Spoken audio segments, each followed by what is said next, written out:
sweet fucking time. There you go. We're on, aren't we? Good evening, sports fans, and welcome to Let's Talk CFL podcast episode number 616.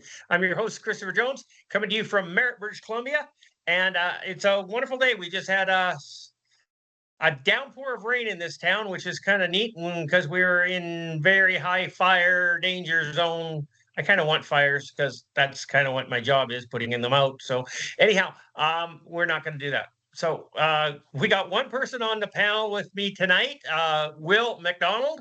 Will, welcome to the show. How are you doing? I am really, really good, despite the Stampeders have lost 2 games in a row, which I'm not happy about. But in my spare the same team. Yeah, no, not the same team. Oh, Montreal, no. Montreal once, Toronto. Right. So they have lost Ottawa twice this year, which amounts to both of Ottawa's wins. But more importantly, because I have so much time on my hands these days, I contemplate lots of things and I think about lots of weird things. And sorry to hear that. Well, no, it's usually football related. So there's a new show on Netflix, and it's about the Southeast Conference Football League in the NCAA. And it's like 8 or 9 episodes about the 2024 season, and I've started watching it. And I've come to the conclusion, I know why kickers miss field goals. Okay. Because with everything in life that you do, you have to practice, right? Correct. And you'll get good at it if you practice. Well, almost every one of these episodes of the SEC football thing has ended with a kicker missing a field goal. So they're trained to miss field goals from a very young age, and that's why they're no good in the pros. What do you think of that, Paul McCallum? Think about that for a while, buddy. Anyways, that's just my theory. So they're trained to do it. So I'm not going to complain about them anymore because it's their training. It happens. I don't think they're trained to miss them. I just don't think they're any good. It happens in college football. It happens in professional football. I don't think they kick field goals in high school football. Why would you? Anyways, there might be some teams that do it, but I would think most of them don't. So there you go. I'm convinced we should take kicking out of football. I mean, if you watched the Hamilton game last week, I don't know if you watched the Hamilton game, did you? I think I did. Okay. Remember when Hamilton's long snapper got injured? So anyways, You probably don't know this. Hamilton's long snapper got injured. And so no, I did not get to watch this game. Sorry, I did not watch. Hamilton's long snapper got injured, and they had a 3rd and 4, and Hamilton decided to go for it. And Bo Levi Mitchell dropped back, threw a touchdown into the end zone. Touchdown. So, and then the next series, they still didn't have a long snapper, and Bo Levi quick punted it, if you will, or quick kicked it, and it was just as effective. So you don't need kickers in football. We could do without them.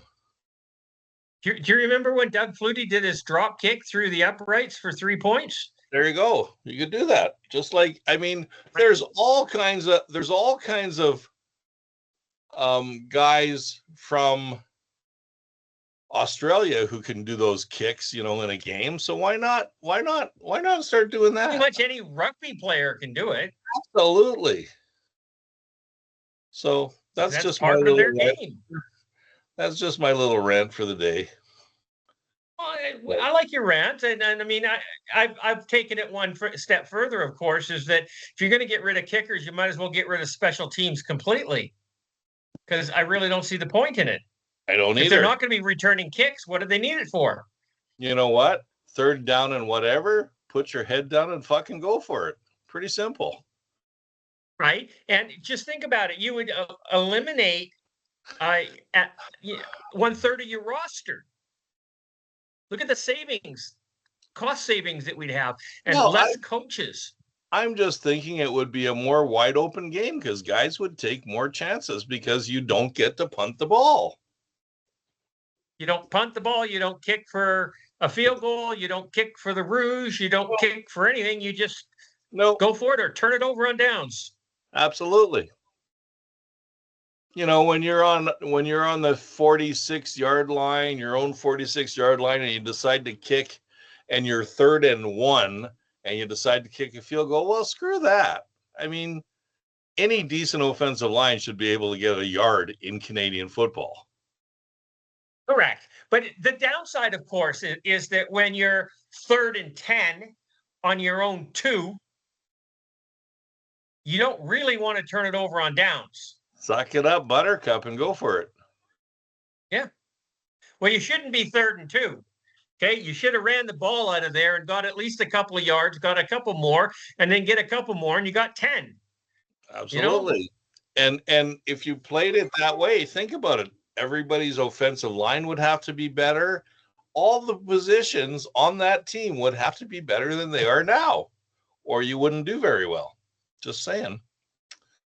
So there's a lot of merit to this. I just don't think we could get anybody to swing it. No, we can't, but I thought I'd bring it up anyways. Well, we've talked about this at length in the past, and I like it. I like the concept of completely eliminating the special teams of the football completely and just have offense and defense and go for it. Yeah. So, but hey, whatever. It's just I'm pretty sure Paul McCallum would not like this idea. No, Paul McCallum wouldn't like it because he made his living as a kicker. So, you know, I mean, think about a guy like Louis Pizzaglia with a nose like that. What would he have done for a living if he wasn't a kicker? No idea. Just saying. Anyways. Jimmy Durante lookalike contest?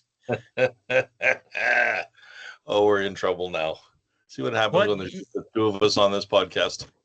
We're in trouble now. So I just want you to know that there's not many people that would be listening to this podcast that know who Jimmy Durante is. Well, I still think the average age of the CFL fan is our age, so a lot of them would know who Jimmy Durante was. Yeah. I don't know if those are the people that are listening to our podcast, though. All those young people out there that are watching us right now, all 5 of them are Googling Jimmy Durante right now. I guarantee you. Mrs. Calabash. Get me Mrs. Calabash, wherever you are. There you go. Okay. Let's get to the games. Get to the games? Sure. Okay. The game. So we got the games. Sparky put up the list here. And here we go. We had the Calgary-Ottawa game. Yeah. Now, this was another rain-drenched game, was it not? No, it was raining pretty hard in Ottawa. Ottawa beat Calgary. Both games were weather events. So we figured out how to beat Calgary. Leave the roof of the dome open when it's raining. There you go. Okay? Sure. So, yeah, if it's raining, Calgary can't play in the rain. So it appears. They've had 2 games this year in the rain, and they lost them both. So, I don't know. Interesting game. Ottawa did not play poorly. They weren't the typical Ottawa Red Blacks. I don't know why it is. They've got Calgary's number. They've taken 2 from them this year. And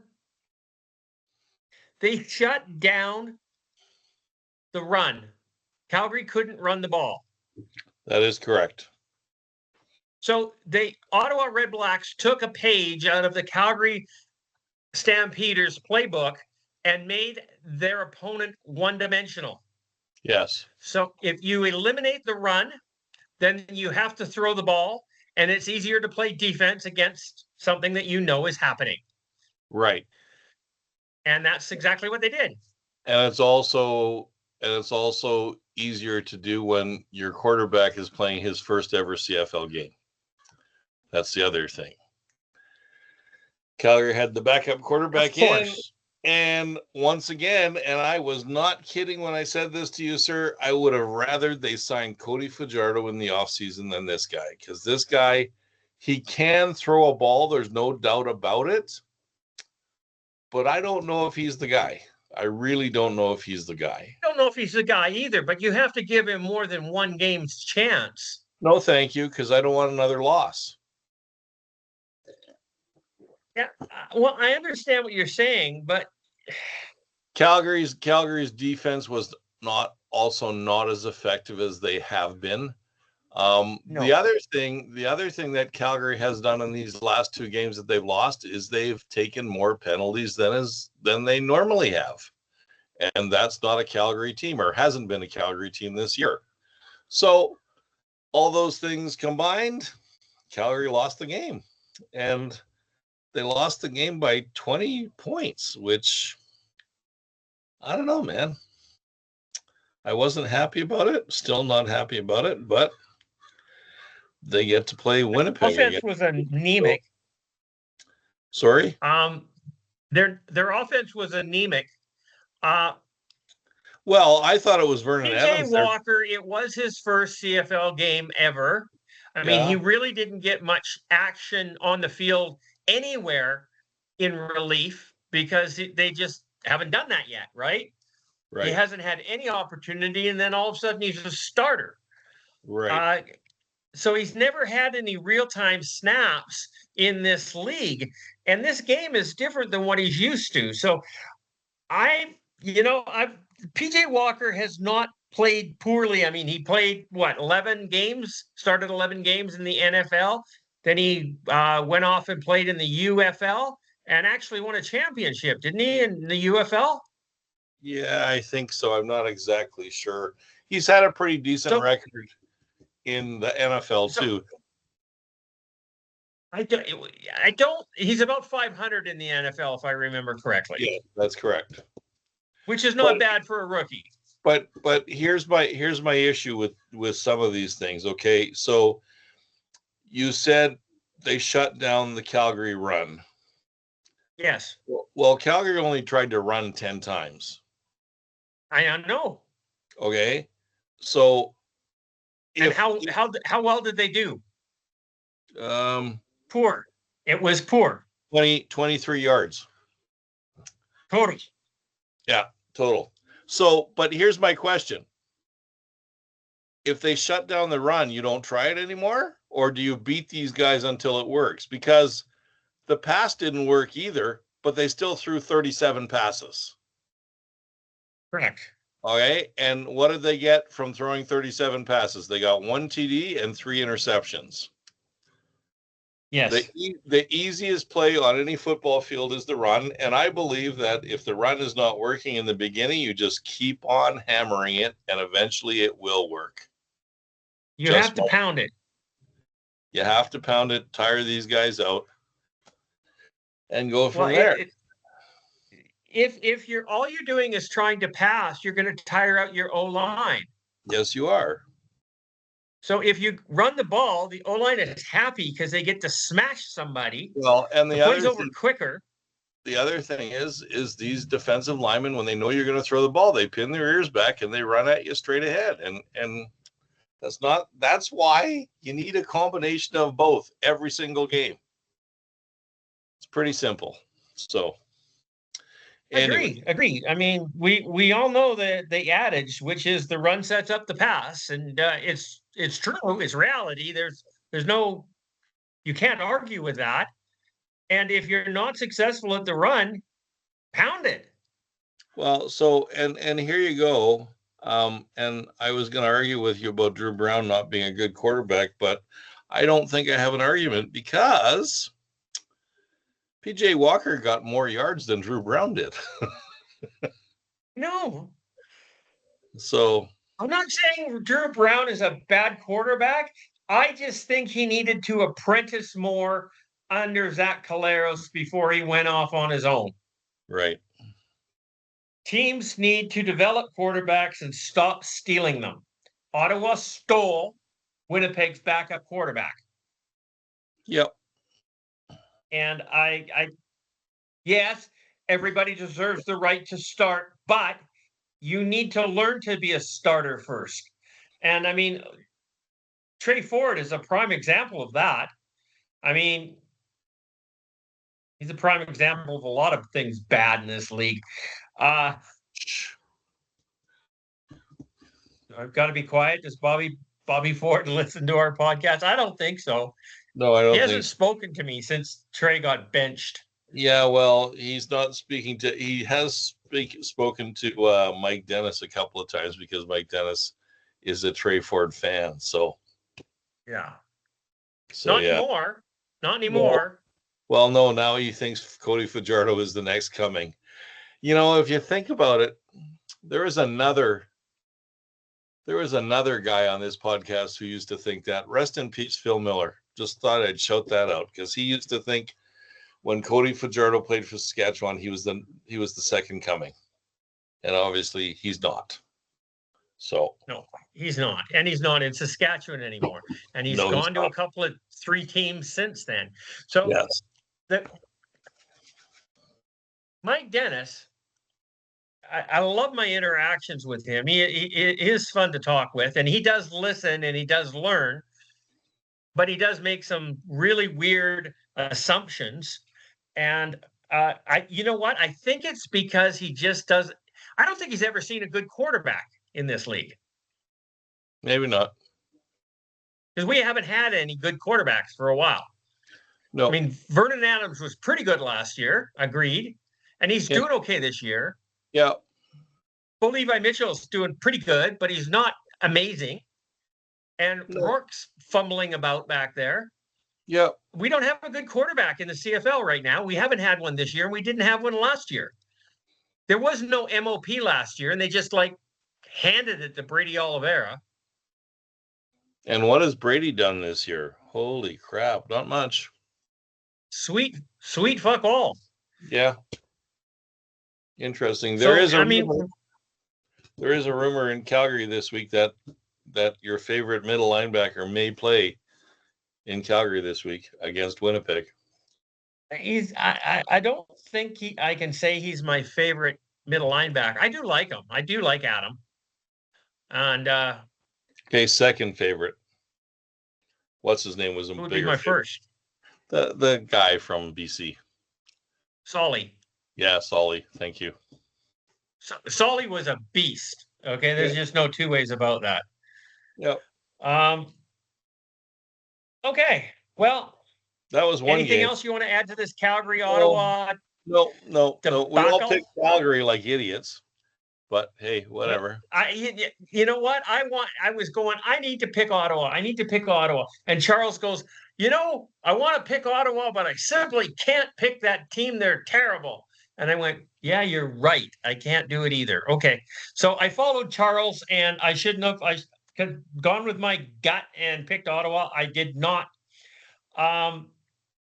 So yeah, it was the Ottawa Red Blacks 31, Calgary 11, total of 42 points.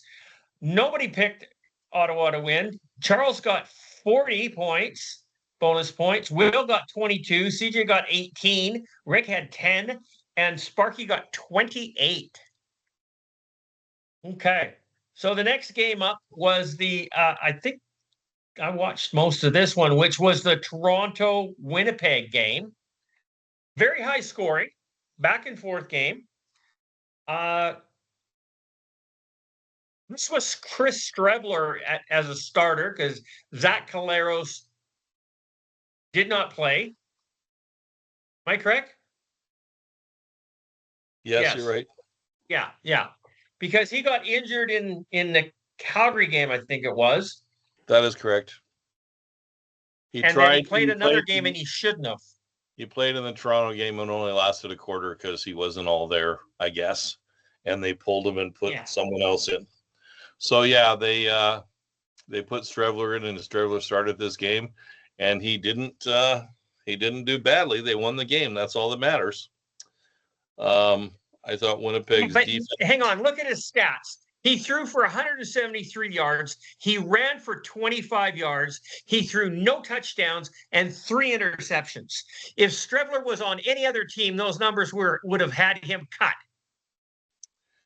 But the fans in Winnipeg just love him because he's cool, he's sexy, he wears a fur coat with no shirt, and he just barks and loves the town of Winnipeg, and so the fans just gobble him up. And Strebler he couldn't do anything wrong right now, and they'd still love him.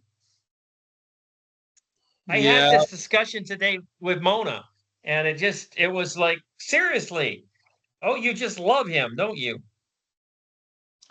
Yeah, but on the other hand, you know what I've told you before, there's only one stat that matters. He's the quarterback on the team that won the game, and that's all that matters. So yes, and Cody Fajardo won a Grey Cup. So did Marcus Crandall. Right, but it's a team that doesn't make them good at their position. But obviously they're game managers, and he was the game manager, and they won. So that's all that matters. I think Toronto didn't manage it very well. Look at his stats. Yeah, Toronto had some boneheaded moves. Nick Arbuckle wasn't at his best, but he still threw for more than Strebler did. And he only had one interception. Not setting the bar high. Yeah, well, hey, bottom line, I thought Toronto should have won that game, but they didn't. And not much you can say about that other than Toronto sucks. They are now 2-6. So, yeah, you know, it was an interesting game. It was entertaining. I wasn't disappointed with it. It's kind of weird because I've really lost my allegiance in this league for some reason, and I don't know what's the matter, because I am picking the team that I believe that's going to win, which was Winnipeg. But because Winnipeg's in the Western Division, so are the BC Lions. Every time I pick the Western team, I can't cheer for them. Right. I don't want them to win, but I know they are. Right. And I can't cheer for Toronto because I just don't like the team. So, this was a really fucked up game. And fortunately for me, Ottawa beat Calgary. But Winnipeg winning didn't do us any good. Didn't do the Lions any good. So anyhow, the final score was 40-31. It was close game, a lot of points, 71 points. Charles and William picked Toronto to win. CJ, Rick, and Sparky grabbed Winnipeg, so they picked up the 100 points. In the bonus scores, Charles got 0, Will got 2, CJ got 8, Rick got 16, and Sparky got 10. It was just completely on the over side of this over-under pick. And a lot of points, but yeah. Wrong team won. Right team won. It's one of those games where I wanted both to lose, and that just can't happen. Okay, so the next game, the third game, which was Saturday morning or something stupid like that. I hate afternoon games. Had the Hamilton Tiger Cats playing the Edmonton Elks in Edmonton at Commonwealth Stadium. And this was a game, this was another Cody Fajardo start, because they have now benched Trey Ford in favor of Cody. And I don't know, that's going from the frying pan to the fire. I'm not sure why this has happened. Edmonton actually played some interesting defense and did fairly well. They did not allow Hamilton a lot of leeway in this, but Mitchell did survive and did play well. What was your take on this game, William? I didn't get to see it. I watched the whole thing. It was an excellent game to watch. You know what? I think Edmonton should have won the game. They just don't believe that they can win a game. That's what the biggest problem is. Okay. They were in a position to win it, and they just didn't do it. And they just self-sabotaged. Yeah. I mean, they were outscored in the first quarter by 7 points. They outscored Hamilton in the second quarter by 7 points. They tied in the third quarter, and Hamilton outscored them in the fourth quarter by 4 points. So it was really close. I still don't think, and you know how much of a Bo Levi Mitchell fan I am. I still don't think Hamilton is that good of a team. I really don't. They are 6-2, but I just don't think they're a good football team. And I've been saying that all year, and Sparky's been giving me shit. And I think you've been giving me shit on occasion too. No, I don't. Because don't forget, we all picked on Ricky when he picked Hamilton the first game of the year. Yeah, well, I've never picked Hamilton the first couple games of the year. Beside the point, I think they're playing. They're not as good as their record. They're definitely not as good as their record. Well, but if you think about the other teams they've played,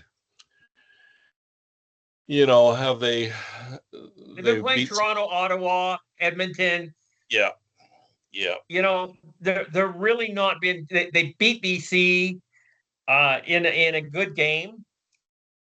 But I honestly can't say BC is a good team this year. I can't. I want to. I can't. I know better. So yes, Hamilton is winning games, but they're not convincingly winning, in my opinion.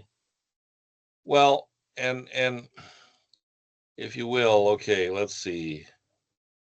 I'm just trying to look up and see who they beat this year, because it's not that impressive. The first game of the year, they lost to Calgary, right? Yeah. Calgary didn't even know who they were yet. So I mean, they're just better than a lot of the teams in the East. And Edmonton. And I know they've beat Edmonton. And BC for that matter. Yeah, BC as well. But BC also, I don't think Nathan Rourke played that game. And I mean, he did not. BC has a chance to win if Nathan Rourke is in the game. If Nathan Rourke is not in the game, they don't have a hope in hell. No. Okay, so yeah. Anyways, well, that's good. I mean, we're going BC and Hamilton this week, so we'll see how that goes, eh? Yeah. Will Levi Mitchell against Nathan Rourke? Yeah, and I'm still torn as far as who I should pick this week. So Edmonton did not play poorly in this game, but they did not. I don't think they could have played any better. Right. I'm still not convinced Edmonton's going to win another game this year. I hope they do. I want them to. I just don't see them doing it. I don't know who they're going to be able to beat. Yeah, I agree. They're just. When your best quarterback on your team is Cody Fajardo, and there is not another single team in the league that would want Fajardo as a backup, who are you going to win? Who are you going to beat? Nobody. I mean, the whole concept of the game is to be better than the other team, right? And they're not. No, they're not. Okay, so this one ended up Hamilton 28, Edmonton 24, 52 points. Everybody picked Hamilton to beat Edmonton. That's not a surprise.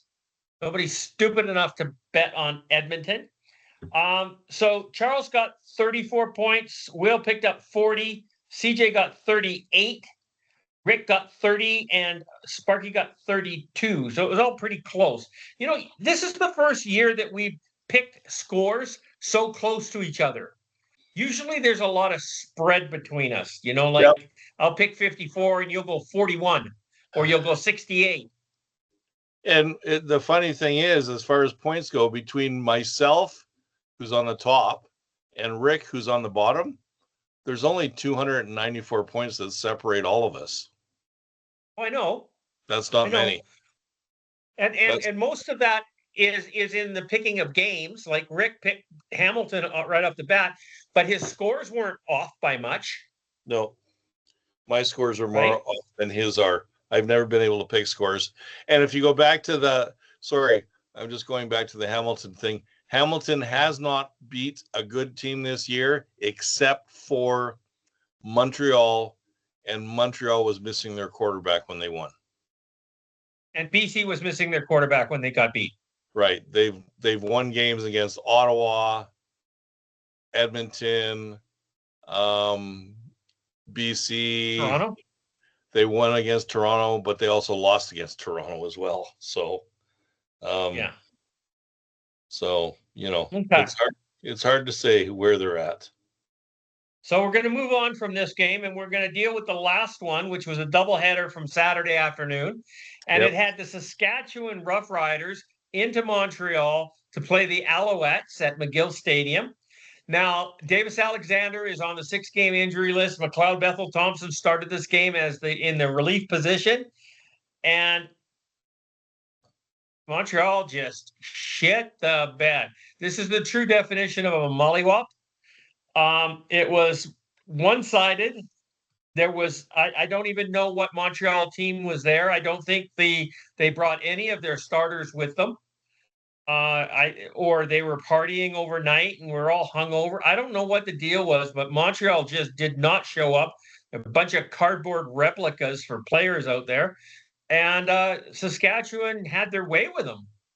It's the first time Saskatchewan has won in Montreal in a long time. Yes. So, and I did watch the game. Is Saskatchewan actually that good? No. Because this game wasn't even close. No, it was total domination. It was total domination. So I guess you got to give Saskatchewan some credit. Well, we do, and all of us put them at top spot on the power rankings because at this point in time, they are the teams to beat. Now, we had this discussion about parity.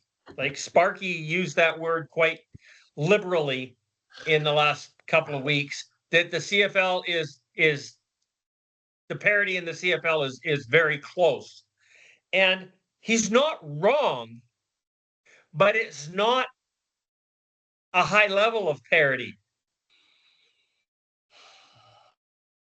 Okay. I think the teams that are leading in the CFL right now in the standings are average, mediocre to above average, so to speak. The rest are pitiful. So I don't think there's any dominant teams out here, and it's not like the entire league is being dominant and playing amazing football. They're not. Everybody is just playing enough to get by. This could be the same thing as somebody saying a little while ago that there are no superstars in the CFL. And so far this year, there have been no superstars in the CFL. I've seen some amazing plays by certain individuals, particularly Kenny Lawler. There's some stars. Keon Hatcher. Yeah. Dominic Rhymes. There's been some good plays. Yes. But I can't say they're consistently great players. Like, is there anybody out there who's going to get, for example, 2,000 yards rushing? No. Is there anybody else? Lucky if somebody gets 1,000 yards. Is there going to be anybody out there who throws for 5,000 yards? No. So to me, the league. Nathan Rourke is on pace for it. To me, the league and the teams are on the same level. If you don't have superstars, I don't think you have really great teams that stand out. Pretty simple. Yeah. I mean, they say that right now the leading passer in the CFL is Bo Levi Mitchell. Yeah. But I did a per game analysis. Yeah. And he's actually quite good. He's got 319 yards per game. Yeah. And Nick Arbuckle is 291. I think Trevor Harris is 313. So he's just right behind Mitchell. But if you take out Nathan Rourke's injured games, he's running 391. Mm-hmm. Well, and if you think about it, okay, so I guess watching Bo Levi Mitchell the other night, he is back to where he was when he was in Calgary. He's just sitting back there, and he's picking people apart. If you give him time to pick people apart, he's going to do it all day long. Not unlike Trevor Harris. Trevor Harris the other day had lots of time, and he picked Montreal apart. Okay. So, but I still wouldn't call them superstars. They're not. And as you said, you mentioned the other day that Bo Levi Mitchell broke Doug Flutie's record, or he moved ahead of Doug Flutie on the passing yards. But yeah, what he's done in 13 years, Doug Flutie did in 6 or 8, whatever it was. 8 years. Yeah. So, and that's a huge difference. Yeah. It's almost double. Yep. You're right. So it's an accomplishment. I'll give Bo Levi Mitchell credit. He is now in the 9th position overall in passing yards. If Doug Flutie stayed in the CFL, you would never. I don't think anybody's going to touch the records that he does have. Never mind what he could have had. Yeah, he would be Wayne Gretzky-like for sure if he had stayed in the league for 10 or 12 or 14 years. Okay. Mm-hmm. He probably would have done well. But he didn't want to. So, but yeah, I mean, it's not that he didn't want to. Buffalo wanted to give him a bucket full of money. I would take it too. Yeah. Okay. Anyways, but yeah, so like I said, yeah, we have parity, but you know what? There's still no superstars in my mind, and I don't consider receivers superstars anyways. When I look at superstars, I think quarterbacks, and we don't have any of those in this league right now. No, and we haven't for quite some time. No.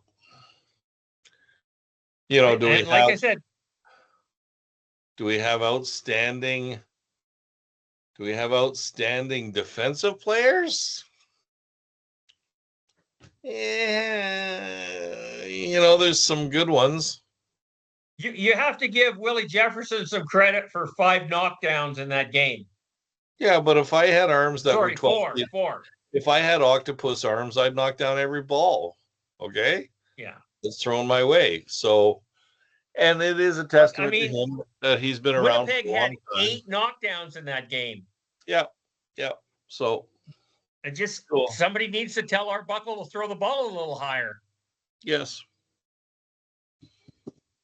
Anyways. I lost it a little bit. Okay, so the Saskatchewan game finished up 34-6. Uh-huh.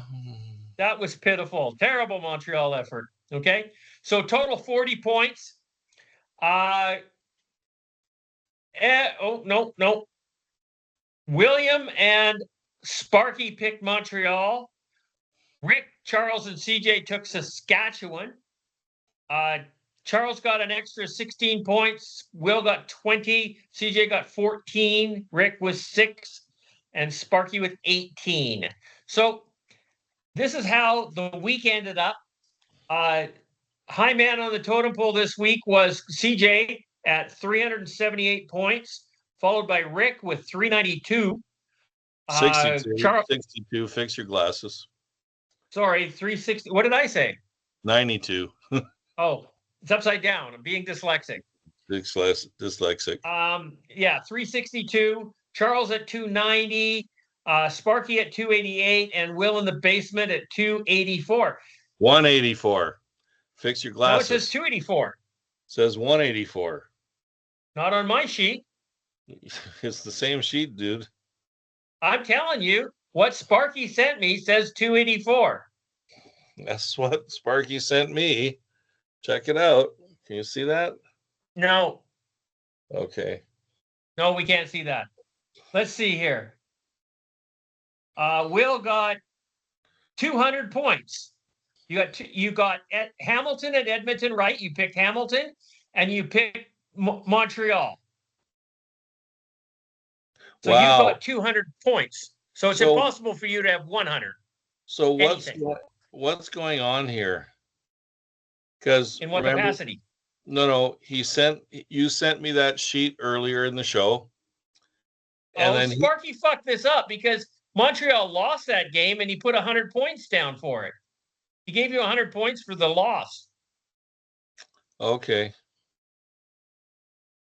On my sheet. Yeah, okay. He gave you 100 points and then he added 100 points. So you only got 194. So you're down 100 points in the spreadsheet. You're still in top spot. So we're not even going to read out the numbers here because the numbers are skewed. All I know is the difference between Sparky and CJ, which is 3 positions because Charles is in the middle, is only 50 points. Yeah. And Rick's not that far back. He's got 78 points behind me. So it's pretty close. Okay. But I think I don't trust the numbers on your list here. So he did change them. He did fix them. The one that you sent me, he fixed that because he sent me the real one tonight. He must be listening to the podcast and realized he didn't send that, so he sent it to me and you. And I think he didn't send it to me because he's in here, but he might have. He sent it to He sent it to the group.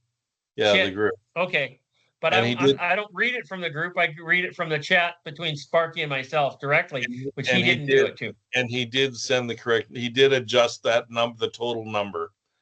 Okay. So Will, you were second place overall in the Let's Talk CFL Pick'em group. You've dropped to 7. Yeah. That was a terrible performance by you. Yes, sir. Lions Pride Troopers in there. Look at that. Number 5. Who's that? Okay. What's that? Who is that? Do you know? Yeah, it's the guy that wears the Mandalorian helmet. Okay. Phil Norman. Okay. Cool. Yeah, I didn't get those. I didn't get those numbers either. He didn't put those anywhere this week. So yeah, so they're not that good. Okay, so the Let's Pick'em standings, which I can't trust again, has Will at 23 and 12, Sparky at 22 and 13, Charles at 21-14, CJ at 21-14, Rick at 21-14. So we get a 3-way tie for a third. Okay. Interesting. Okay, so let's do this week's games, shall we? Yes, I have a pen here somewhere. I had a pen. Oh, can you review everybody's numbers? Because before I make my picks, because I'm curious. Yes, of course I will. Okay. We didn't get. Did we get Charles's numbers? Yeah, he sent them just before the show. Okay, but they're not here. I'll have to look at them somewhere else. Okay. No, just above his agenda, sent them. Right, but I'm in the Sparky thread conversation, not the Let's Talk conversation. So I'll get you to read those out to me when we're doing it. Okay. Sounds good, buddy. Okay, so the CFL Pick'em squad has picked the games. The first one up is the BC Lions into Hamilton for a rematch with the Ticats. And my understanding, Nathan Rourke will be playing. So this one's going to be a challenging one to pick. I can't do anything but pick BC here. But it's a split in the broadcasters or the media personality. 3 of them picked Hamilton. 2 of them picked the Lions. Jamie Nye and Matthew Cause took the Lions. FanDuel betting odds has Hamilton at -3.5. Over under is 55.5. Wow. Okay. CFL Pick'em has 81 for Hamilton. BC at 19. Sparky has Hamilton at 55. Rick has Hamilton at 58. Charles has BC at what? 50. 50. CJ has BC at 54. What are you doing, William? Is this in BC or Montreal? No, it's in Hamilton. You're in Hamilton. Yeah, it's not in Montreal. I'll guarantee you it's not Montreal. I was going to pick BC, but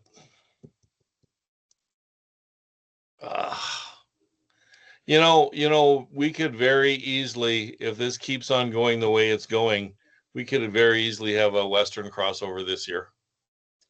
For sure. I have no doubt. If BC gets their shit together. I think BC will get their shit together. I think Winnipeg's going to fall off the pace.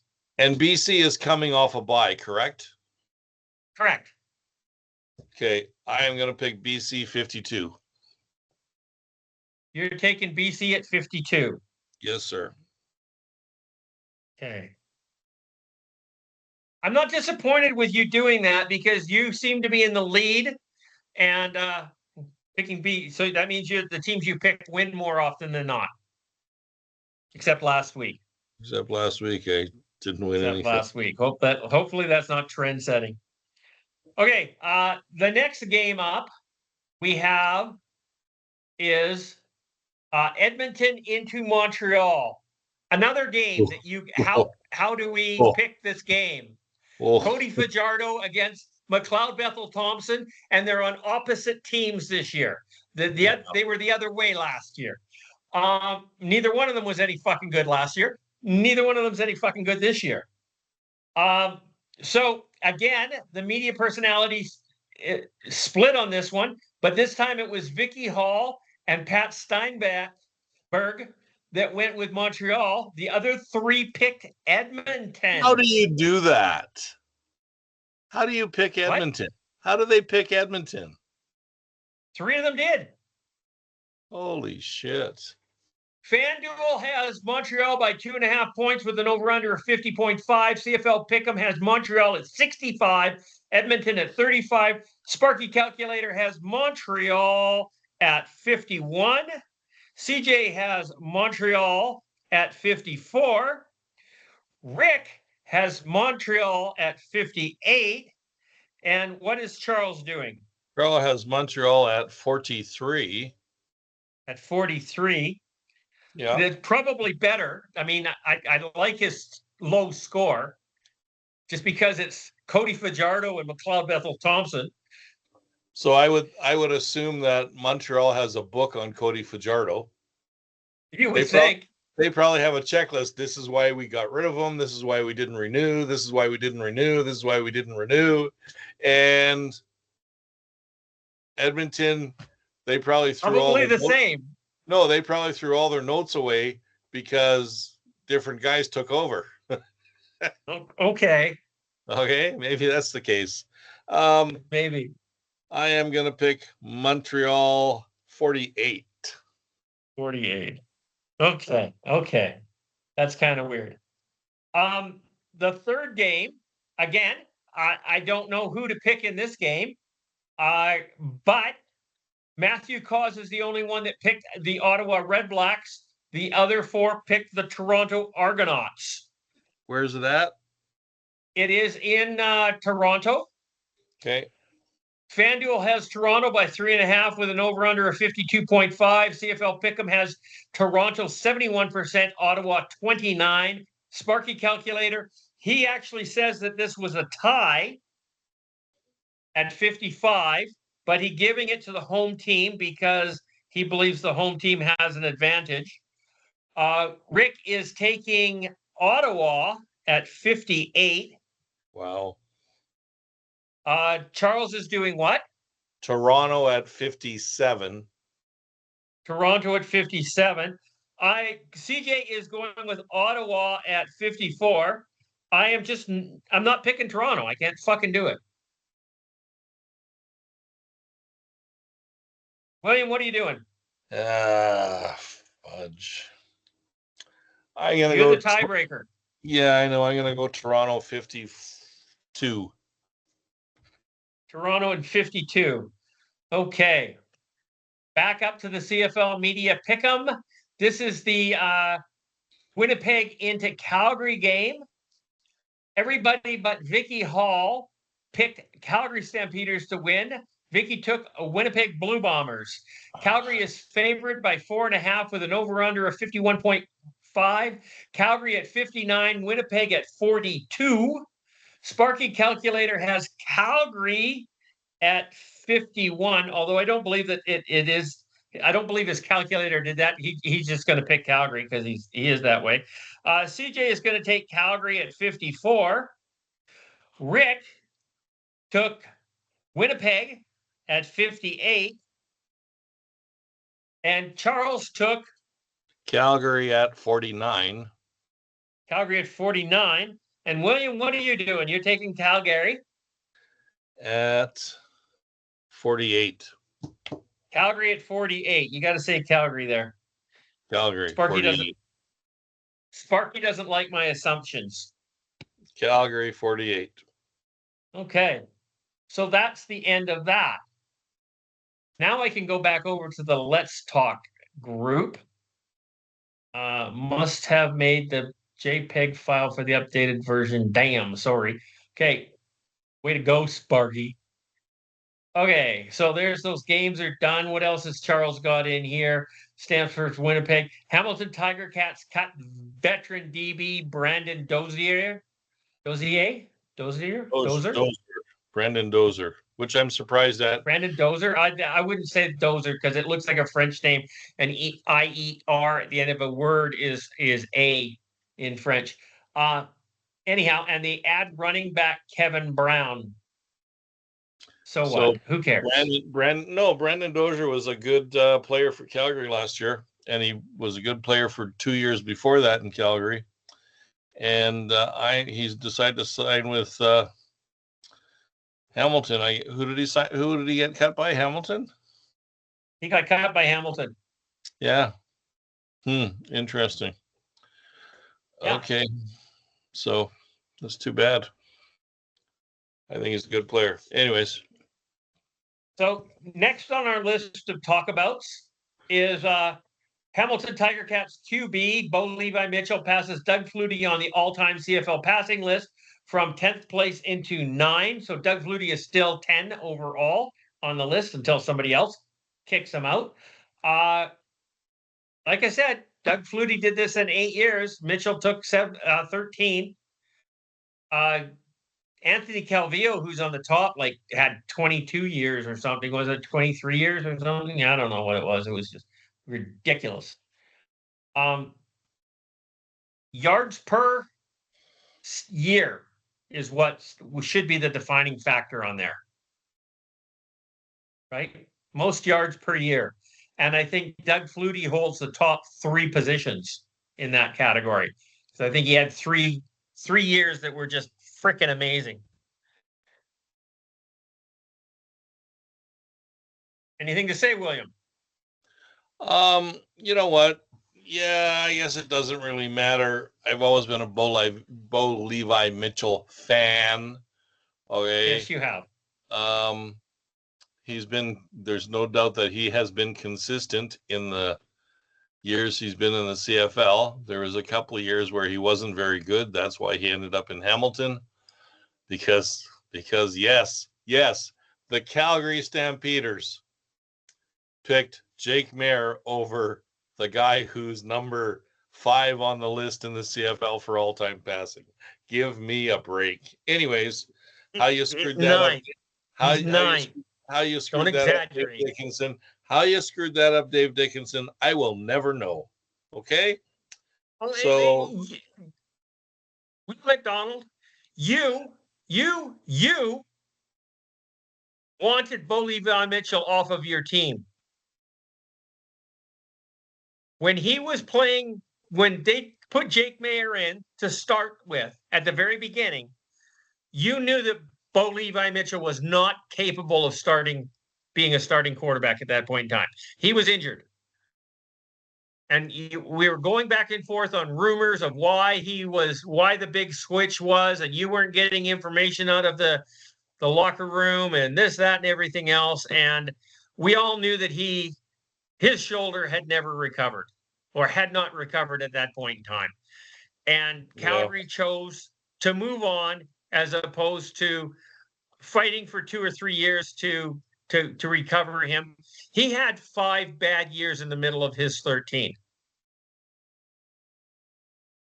Okay. Do you not agree? I do agree. But you see, Calgary has always done that. Okay.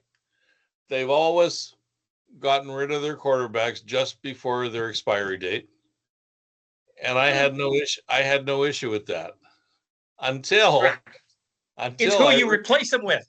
Until I realized that the Henry Burris to Bo Levi Mitchell was completely different than the Bo Levi Mitchell to Jake Maier.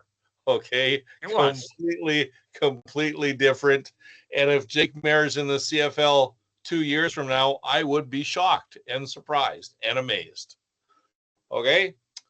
Shouldn't be in the CFL now. But on the other hand, sometimes a player gets complacent being in the same place all the time.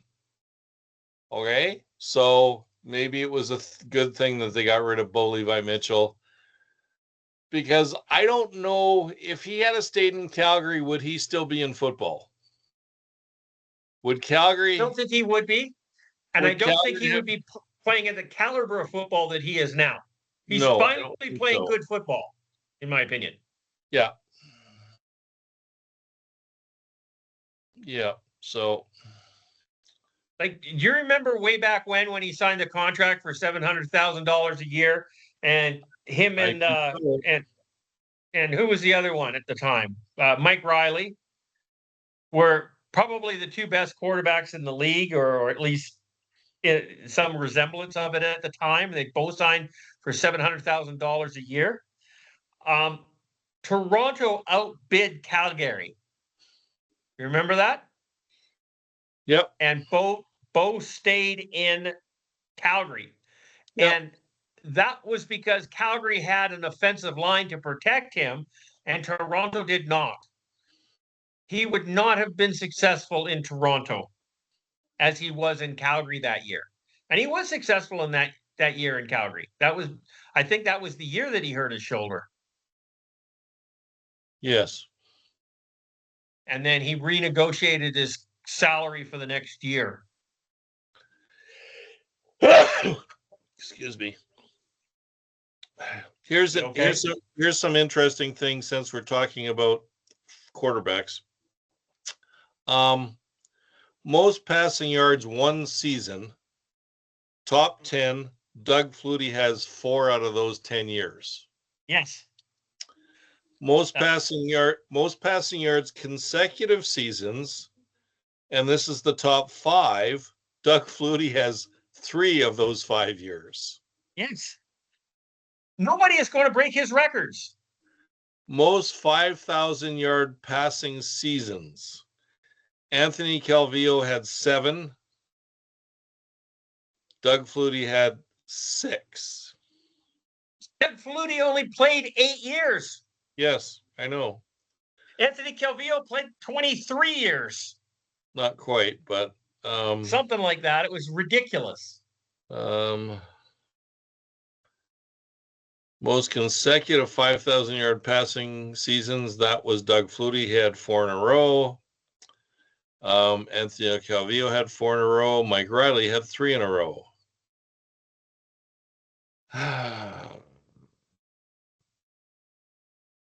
It's amazing how none of these guys, Doug Flutie, Warren Moon, Anthony Calvillo, ever came close to Matt Dunnigan's single game record. No, but that's because, okay, you know why?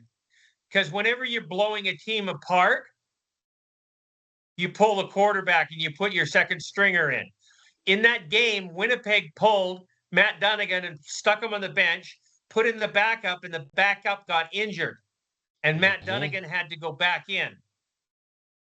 That's the only reason he was able to throw for, what was it, 713 yards? Yep.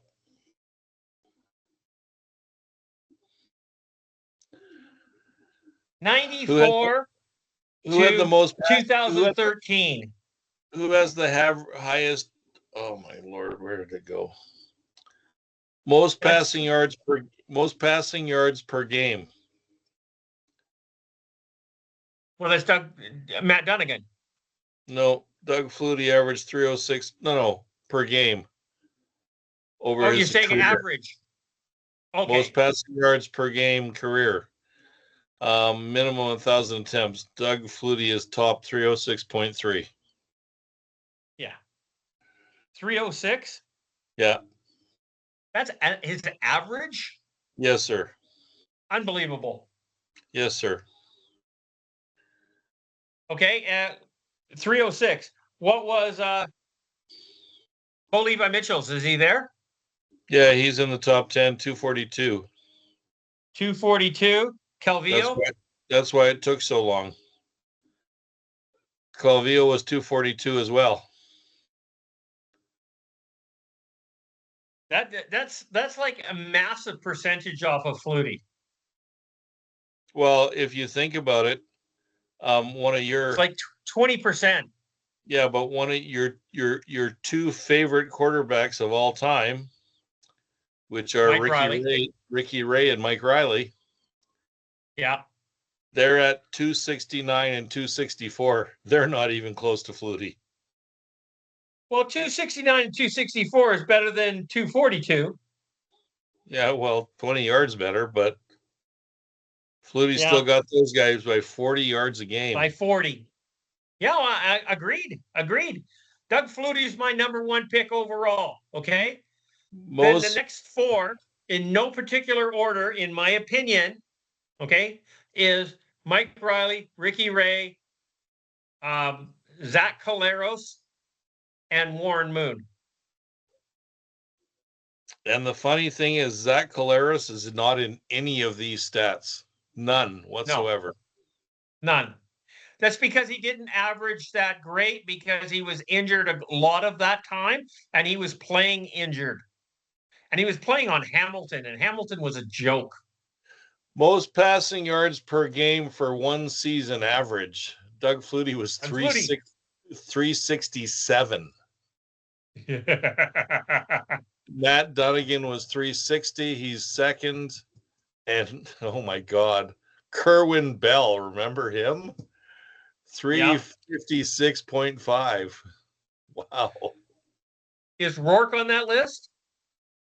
Yeah, 334.9. He's at the bottom of it. 2022. He made it into the record book for most passing yards per game, one season. Yeah. Minimum so many throws. Okay. So Anthony Calvillo was in the league for 20 years. Was he? Okay. He started in 94. He finished his last year was in 2013. I didn't know he played 3 years with the Hamilton Tiger Cats, but yes, he did. I knew he was with the Las Vegas Posse. Yes, he did. He was with Hamilton for a while. Yeah.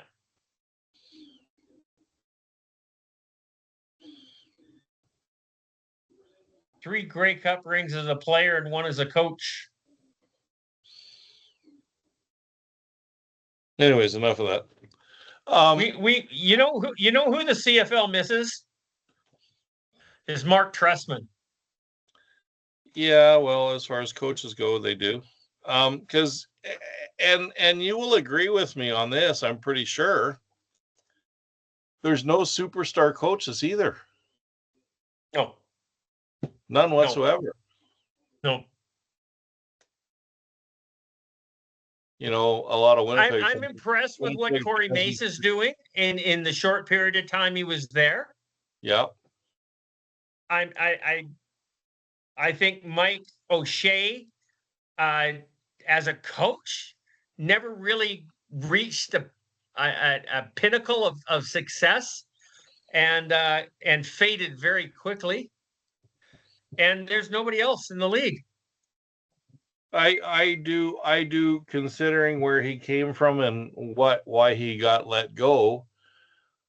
I think Jason Moss has turned his. I think he's turned the way people felt about him when he was at Edmonton. I think he's turned that around. He's turned his reputation around. I think he's a good coach, and he's matured. Happened, but I think it's what happened, and can't believe I'd ever say this. I think it's what happens when you go to a team with a good management system. Of course. So, and Danny Machocho has showed that he knows what he's doing. I mean, if you think about what he was doing in Edmonton. Well, if you think about what Danny Machocha has done to Montreal in the last 3 years, like he's turned that thing around big time. And with nothing. Yeah. The first year that he won a Grey Cup, he had nothing. He didn't have a budget for free agency. He had no quarterback the entire season. He had Fajardo. That's why he signed Fajardo. He was cheap. Oh, God. Okay. So Sean Lemon is about to make his 2025 CFL debut with the Montreal Alouettes against the Riders. Yes. Interesting. I think he will be a big boost for Montreal. Now, hang on. It says against the Riders, but wasn't that last week?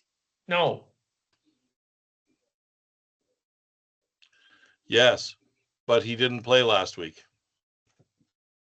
Because I thought it was last week, and I watched for him. He did not play last week at all. Yeah, it's dated August 1st. It's a 3-down article, and August 1st was Friday. Yeah. So he was supposed to make his debut against the Riders. It didn't happen. Okay. So I guess he's going to make his debut against Edmonton? Yeah. We'll see. Okay. We'll see.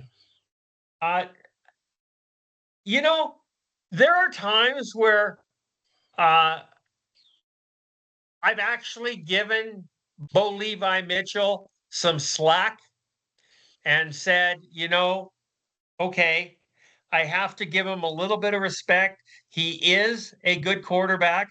He has done some wonderful things. And then he opens his mouth and sticks his fucking foot in it. Okay, what did he say? He says Edmonton Elks quarterback Cody Fajardo is probably the most disrespected quarterback in the CFL. You think that's a lie? No, that's a true statement. He's saying that he shouldn't be. Okay, you gotta stick up for your fellow quarterbacks. Okay, sorry, just saying. And Mitchell says their record does not show who they are. That's a damn good football team. Cody's playing his ass off. One of probably the most disrespected quarterbacks in the last couple of years that I know of. He's balled out. The entire team did. It's a hard-fought battle, man. Yeah, but you know what? You know why he's saying those things? Him and Mark Killam are like this. They were good. Then he should be telling Mark Killam the truth that Cody Fajardo is a putz. They were good. Yeah, but when have you ever seen any quarterback on any team say that other quarterback's a putz? It doesn't happen very often. So I do remember Bo Levi Mitchell calling out the Saskatchewan Roughriders about having players that don't need airplane tickets to get to the practice roster. Well, I do remember that. Yeah, he wasn't wrong. I think they should give Bo Levi Mitchell, the day he retires, they should give him a job on the TSN desk. He will have a great time with that. Well, he was pretty good in that Grey Cup game a couple of years back. Yeah, I don't like Bola Combo, and not Bola Combo. Enoch Mwamba. I don't like him. David Sanchez, I think he's run his course. They need some. I like Milt Stegall. They need some new blood. So Bo Levi should be the guy. Davis Sanchez, when he was doing the Waggle with Yes. Zabowski, Yep. was good. Yep. But he seems to be very arrogant now. Yeah, he is arrogant. And nobody likes to listen to arrogance. No, not really. Okay, that's the end of the agenda. Anything else you want to talk about, William? That wasn't a very big agenda, Charles, but whatever. There's not that much to talk about other than the games. Well, usually we talk about the games, and there's 4 of us, so it takes a little longer, right? So we're still a minute and 15 into the show, maybe a little longer. So yeah, I'm okay with wrapping it.